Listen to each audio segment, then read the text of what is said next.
Hello friends, स्वागत है आपका आपके अपने चैनल एक्सपर्ट क्लासेज में। अगर आप वीडियो में नए आए हैं और अभी तक आपने मेरे चैनल को सब्सक्राइब नहीं किया है तो जल्दी से लाल बटन पे क्लिक करके चैनल को सब्सक्राइब कीजिए और डेली वीडियो पाने के लिए बेल आइकन पे प्रेस कीजिए, जिससे वीडियो का नोटिफिकेशन आपको मिलता रहे।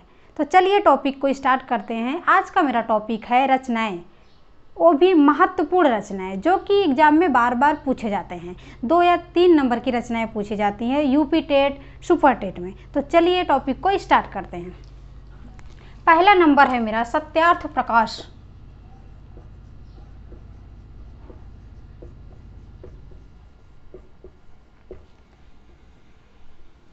पहली जो रचना है मेरी वो है सत्यार्थ प्रकाश। तो सत्यार्थ प्रकाश को किसने लिखा है, किसके द्वारा एक कृति है? तो इसको लिखा है स्वामी दयानंद सरस्वती।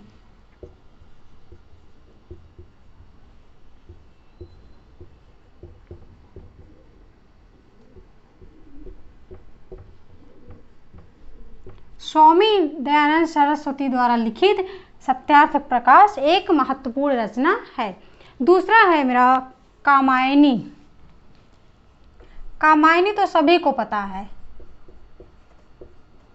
कामायनी किसकी कृति है? तो कामायनी है जयशंकर प्रसाद की।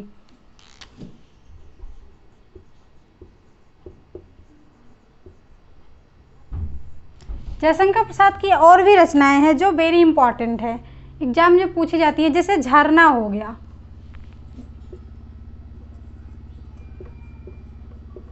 ये इंपॉर्टेंट है। कामायनी की 2 रचना है, जयशंकर प्रसाद द्वारा 2 रचना है, कामायनी और झरना। तीसरा नंबर है मेरा पद्मावत।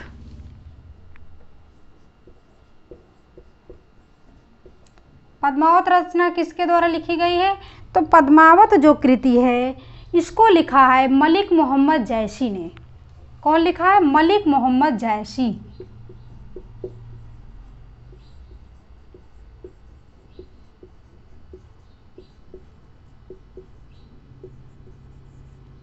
पद्मावत। नेक्स्ट है मेरा पंचतंत्र। पंचतंत्र, पंचतंत्र कहानी सुना होगा आपने, पंचतंत्र। इसको किसने लिखा है? तो पंचतंत्र जो कहानी है इसको लिखा है विष्णु शर्मा ने। विष्णु शर्मा द्वारा लिखी गई एक कहानी है पंचतंत्र। नेक्स्ट है मेरा चिंतामणि। चिंतामणि, चिंतामणि भी क्या है? इंपॉर्टेंट रचना है। किसके द्वारा लिखी गई है चिंतामणि? तो चिंतामणि जो कृति है इसको लिखा है आचार्य रामचंद्र शुक्ल ने।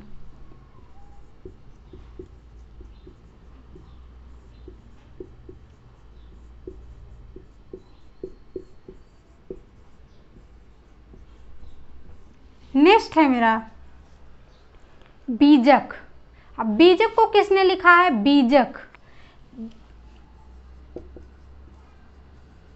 बीजक जो रचना है इसमें बच्चे कंफ्यूज हो जाते हैं बीजक कि बीजक रहीम दास ने लिखा है कि कबीर दास ने लिखा है। तो बीजक जो कृति है इसको लिखा है कबीर दास ने। कौन लिखा है? कबीर दास।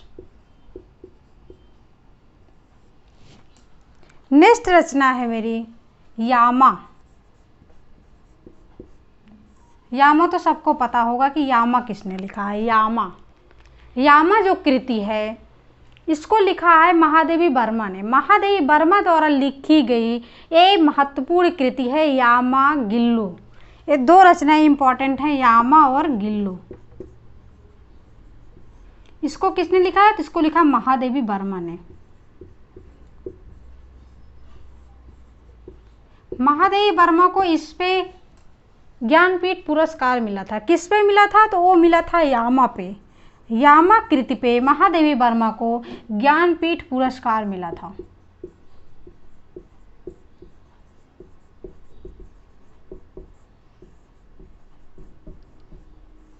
ऐसे ही पूछ लिया जाता है कि महादेवी के किस रचना पर, महादेवी वर्मा के किस कृति पर उनको ज्ञानपीठ पुरस्कार मिला? तो उसमें दे दिया जाएगा अतीत के चलचित्र, स्मृति की रेखाएं, यामा गिल्लू। तो चारों रचना क्या है? ये महादेवी वर्मा की है, लेकिन इम्पोर्टेंट क्या हो उसमें कि यामा, महादेवी वर्मा को जो ज्ञानपीठ पुरस्कार मिला था वो यामा पे मिला था। क्लियर। नेक्स्ट है वैराग्य संदीपनी।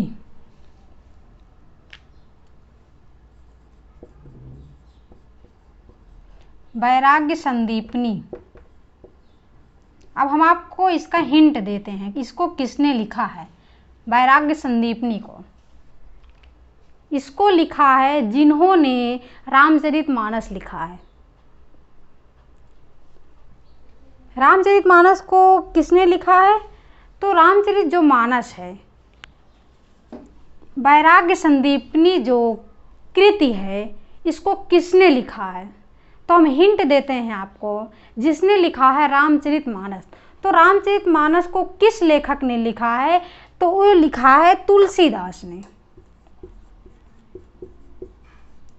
तुलसीदास के द्वारा और भी रचनाएं हैं, रामचरितमानस, वैराग्य संदीपनी और कवितावली, दोहावली, ये सभी क्या है? तुलसीदास द्वारा लिखित एक रचना है। नेक्स्ट है उर्वशी। उर्वशी कृति किसके द्वारा लिखी गई है? तो उर्वशी जो कृति है वो लिखी गई है रामधारी सिंह दिनकर द्वारा। रामधारी सिंह दिनकर।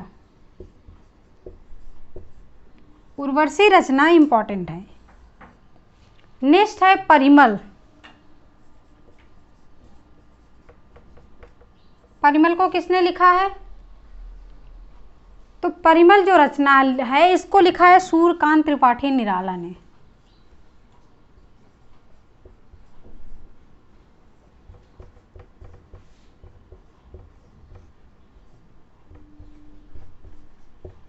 सूर्यकांत त्रिपाठी निराला द्वारा रचित परिमल रचना है। नेक्स्ट है वैदेही वनवास। वैदेही वनवास, इसको किस लेखक ने लिखा है? वैदेही वनवास को तो इसको लिखा है अयोध्या प्रसाद हरियोध ने। अयोध्या प्रसाद उपाध्याय, जिसका नाम हरियोध के नाम से भी जाना जाता है।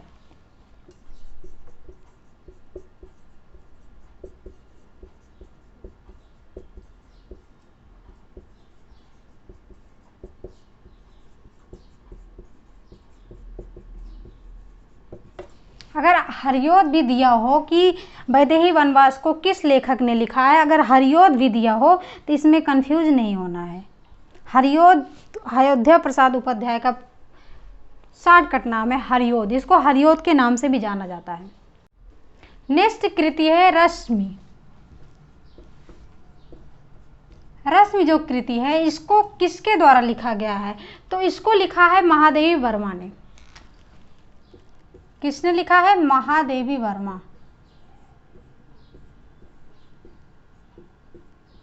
महादेवी वर्मा द्वारा लिखी गई कृति है रश्मि। नेक्स्ट है झरना।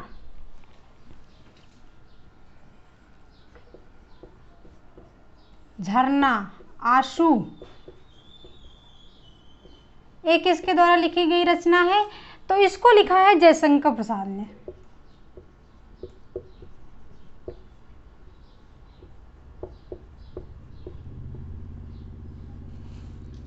जयशंकर प्रसाद द्वारा एक और इम्पॉर्टेंट रचना है जिसको कहते हैं लहर। लहर भी जयशंकर प्रसाद द्वारा लिखी गई रचना है।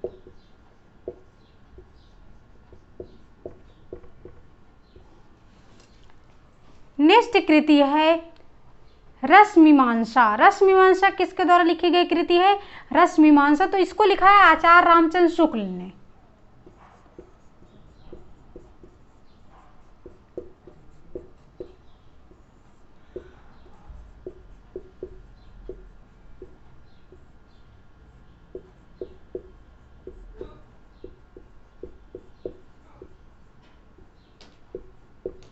आचार्य रामचंद्र शुक्ल द्वारा लिखी गई कृति है रसमीमांसा। नेक्स्ट है मेरा पृथ्वीराज रासो।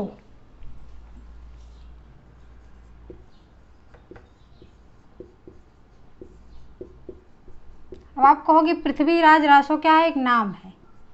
पृथ्वीराज रासो एक रचना है, इसको किसने लिखी है? तो इसको लिखी है चंद्रवरदाई ने।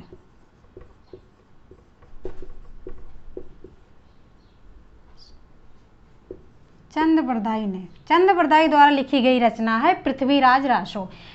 पृथ्वीराज रासो कौन थे? तो पृथ्वीराज रासो थे चंद्रवरदाई के दरबारी कवि थे।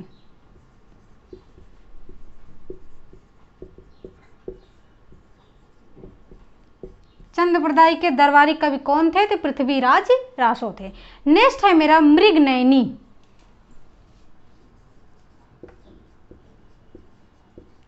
मृगनयनी किसकी कृति है? तो इसको लिखा है वृंदावन लाल वर्मा ने।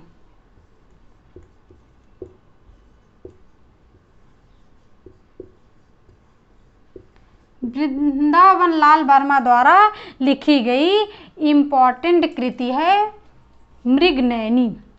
नेक्स्ट है झूठा सच।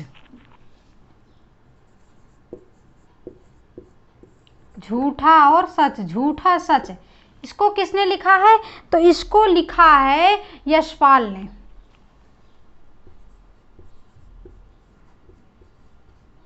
यशपाल द्वारा लिखी गई कृति है झूठा सच। नेक्स्ट है झांसी की रानी।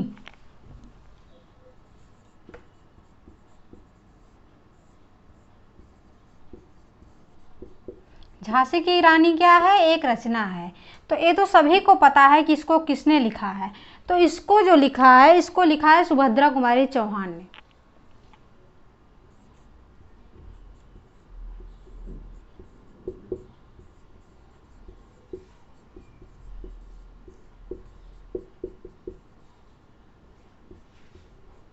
सुभद्रा कुमारी चौहान द्वारा लिखी गई रचना है झांसी की रानी। नेक्स्ट है कहरनामा। कहरनामा एक किसके द्वारा लिखी गई कृति है? तो इसको लिखा है मलिक मोहम्मद जायसी ने। मलिक मोहम्मद जायसी, मलिक मोहम्मद जायसी द्वारा लिखी गई कृति है कहरनामा। अतीत के चलचित्र।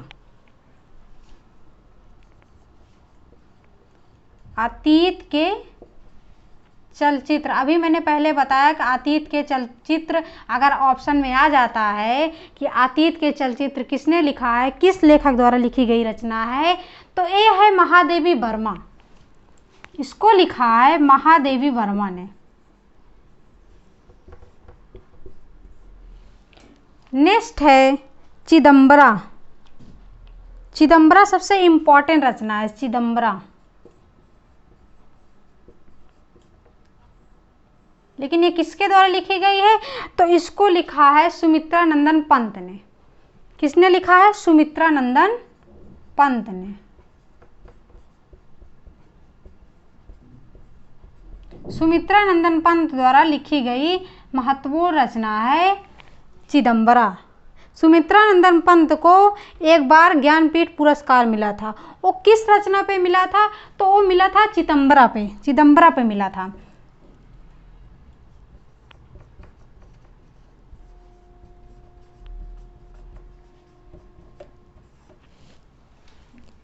नेक्स्ट कृति है नल दमयंती।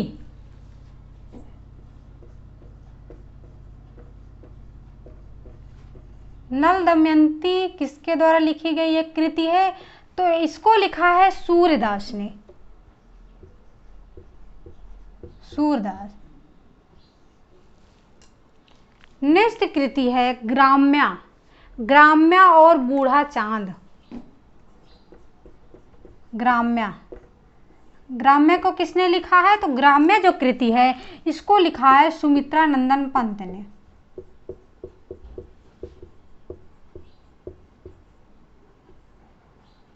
ग्राम्य और दूसरी रचना है बूढ़ा चांद।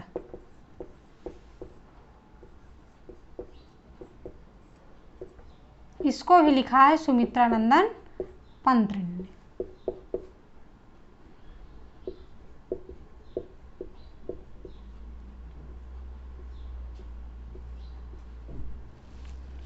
सुमित्रा नंदन पंत द्वारा लिखी गई 3 रचना इंपॉर्टेंट है। ग्राम्या चांद, ग्राम्या बूढ़ा चांद, और तीसरा क्या है, चिदम्बरा, जिसपे उनको ज्ञानपीठ पुरस्कार मिला था। नेक्स्ट है मधुशाला।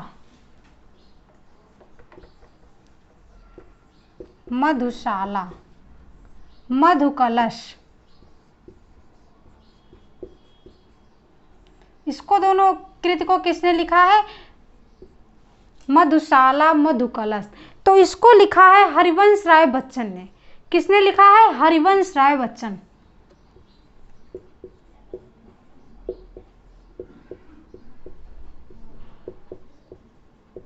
हरिवंश राय बच्चन द्वारा लिखी गई महत्वपूर्ण कृति है मधुशाला, मधुकलश। नेक्स्ट कृति है भारत भारती। भारत भारती, भारत भारती किसके द्वारा लिखी गई एक इंपॉर्टेंट कृति है, तो इसको लिखा है मैथिली शरण गुप्त ने। मैथिली शरण गुप्त, मैथिली शरण गुप्त द्वारा कृति है भारत भारती। मैथिली शरण गुप्त की एक और महत्वपूर्ण रचना है, वो है यशोधरा। यशोधरा, इसको भी मैथिली शरण गुप्त ने ही लिखा है, यशोधरा को।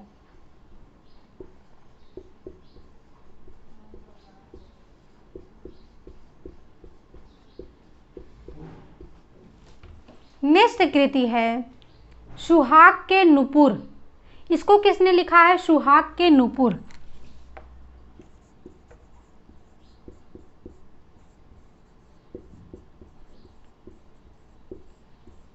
सुहाग के नुपुर जो कृति है ये इम्पॉर्टेंट है, इसको आप नोट में नोट डाउन कर सकते हो। सुहाग के नुपुर, इसको किसने लिखा है, किस लेखक द्वारा लिखी गई एक कृति है, तो इसको लिखा है अमृतलाल नागर ने।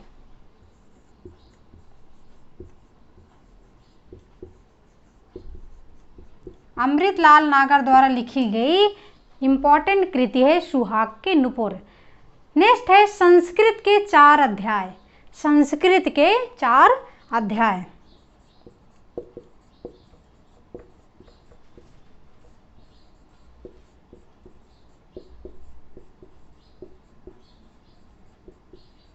इसको किस लेखक ने लिखा है, तो इसको लिखा है रामधारी सिंह दिनकर ने। रामधारी सिंह दिनकर ने।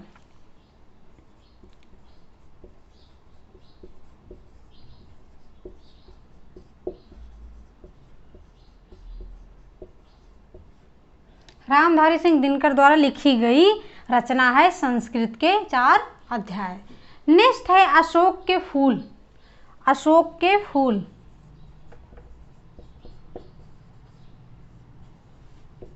अशोक के फूल क्या है, एक निबंध संग्रह। इसको किसने लिखा है, तो इसको लिखा है हजारी प्रसाद द्विवेदी ने।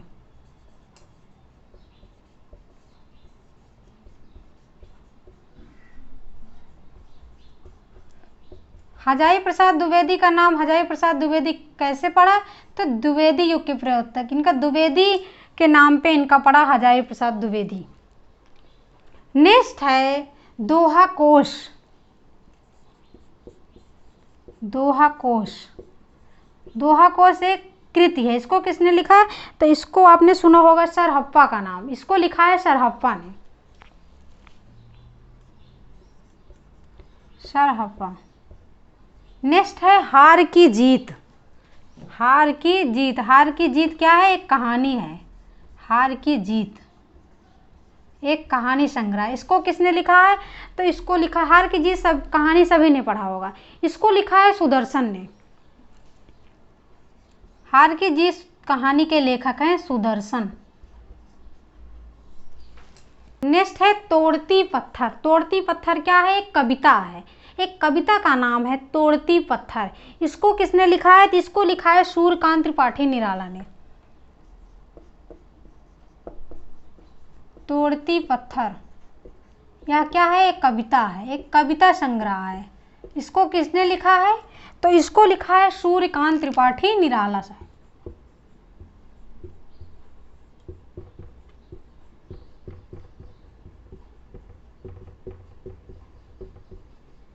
सूर्यकांत त्रिपाठी द्वारा, सूर्यकांत त्रिपाठी निराला द्वारा लिखित एक रचना है जिसका नाम है तोड़ती पत्थर। नेक्स्ट है रानी केतकी की कहानी। रानी केतकी की कहानी।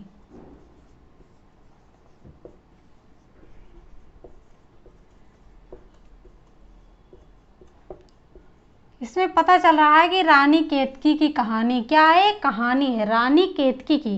किसकी? रानी की।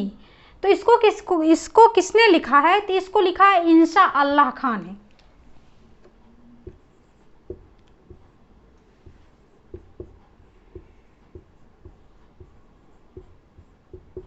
इंशा अल्लाह खां द्वारा लिखी गई रचना है रानी केतकी की कहानी। नेक्स्ट है शिव शंभू के चिट्ठे। शिव शंभू के चिट्ठे। शिव शंभू के चिट्ठे एक इसके द्वारा लिखी गई कृति है। तो इसको लिखा है बाल मुकुंद ने। बाल मुकुंद, उनका पूरा नाम है बाल मुकुंद गुप्त।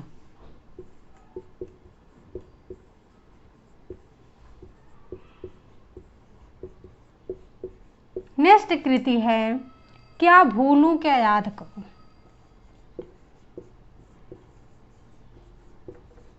क्या भूलूं क्या याद करूं, ये तो सभी को पता होगा। ये किसके द्वारा लिखी गई कृति है? तो इसको लिखा है हरिवंश राय बच्चन ने।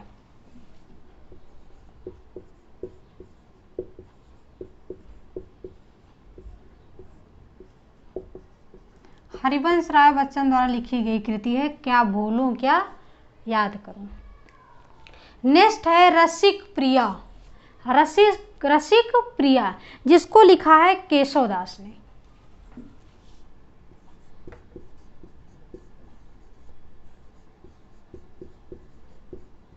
रसिक प्रिया को किस लेखक ने लिखा है? तो इसको लिखा है केशवदास ने। केशवदास द्वारा लिखी गई कृति है रसिक प्रिया। नेक्स्ट है कुटज। कुटज क्या है? एक कृति है, महत्वपूर्ण रचना है जो एग्जाम में कई बार पूछा गया कि कुटज किसकी रचना है। तो कुटज जो रचना है इसको लिखा है हजारी प्रसाद द्विवेदी ने। कुटज को लिखा है हजारी प्रसाद द्विवेदी ने।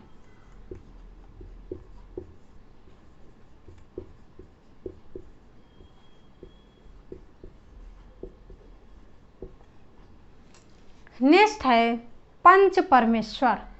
पंच परमेश्वर कहानी। पंच परमेश्वर कहानी सभी ने सुना है, पंच परमेश्वर।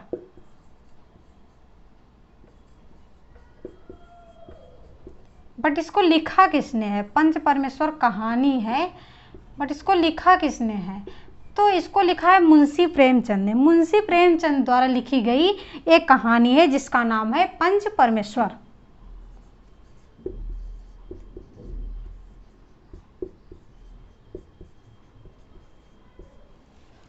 नेक्स्ट कृति है हमारी छत्रसाल दशक। छत्रसाल दशक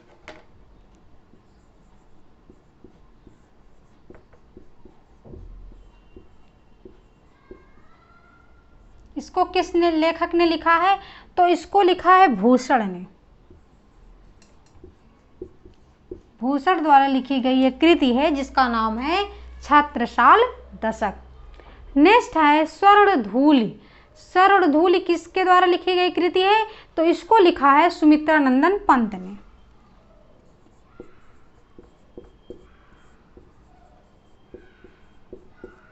स्वर्णधूलि जो कृति है इसको लिखा है सुमित्रानंदन पंत ने।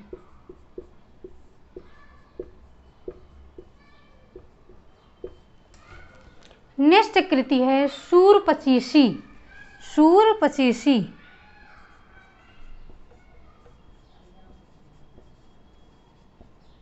शूरपचीसी को किस लेखक द्वारा लिखी गई कृति है? शूरपचीसी।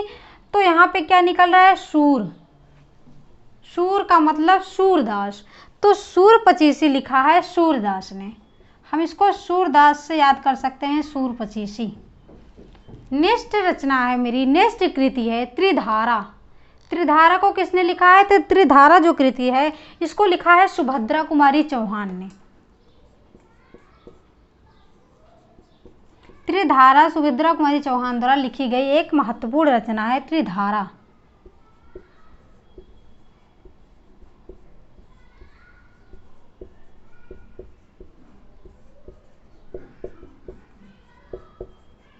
सुभद्रा कुमारी चौहान। नेक्स्ट कृति है मेरी कल्पवृक्ष। कल्पवृक्ष को किस लेखक ने लिखा है? तो इसको लिखा है वासुदेव शरण गुप्त ने। कल्पवृक्ष।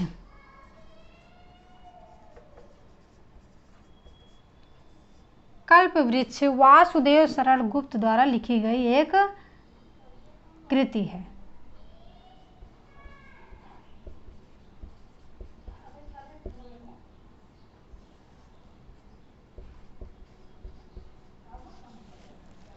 नेक्स्ट कृति है मंगलसूत्र। मंगलसूत्र क्या है? तो जो मंगलसूत्र कृति है ये है अधूरा उपन्यास। क्या है? ये है अधूरा उपन्यास।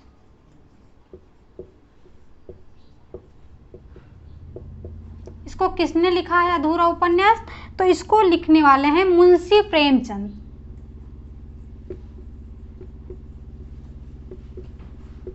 मुंशी प्रेमचंद द्वारा लिखी गई कृति है मंगलसूत्र अधूरा उपन्यास। नेक्स्ट है भारत जननी। भारत जननी किस लेखक ने लिखा है? तो इसको लिखा है भारतेंदु हरिश्चंद्र ने।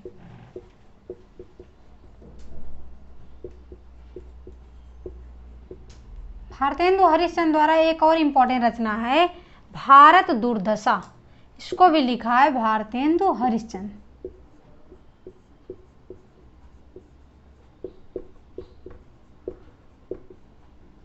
नेक्स्ट कृति है प्रेम पचीसी।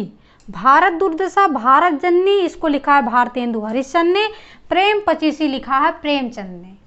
पहले हमने अभी आपको बताया कि सूर पचीसी लिखा है सूरदास ने, और इसमें क्या निकल रहा है? प्रेम। इसको लिखा है प्रेमचंद ने।